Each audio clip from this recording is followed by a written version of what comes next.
की हे ज्या विंडोज आपण दिलेले आहेत त्या विंडो आपण या प्लॅनवर अप्लाय करणार आहोत. ओके, चला पाहूया.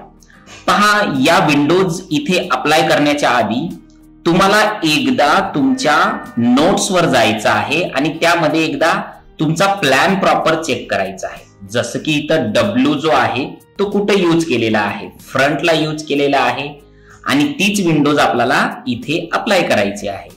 आता पहा, ही W विंडो जी आहे याला सिलेक्ट करायचं आहे आणि डायरेक्टली इथं कॉपीवर जायचं आहे. पण एक लक्षात घ्या, डायरेक्टली ही इथं विंडोज घेण्याच्या आधी याचा सेंटर पॉइंट तुम्हाला समजावा लागेल.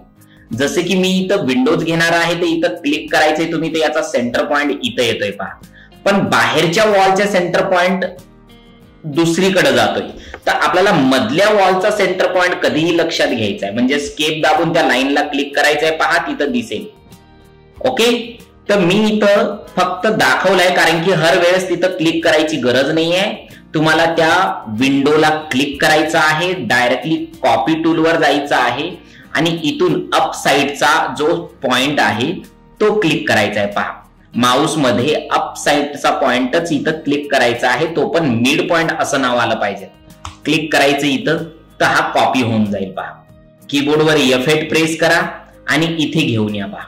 आहे तर बराबर हे अप साइडचं मी थोडं झूम करतोय पहा.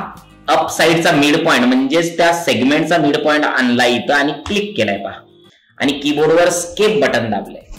ऑलराईट, तर ही झाली तुमची विंडो. आणि W1 मी टेक्स्ट टूलवर जातो आणि डायरेक्टली याचं नाव घेतोय पहा W.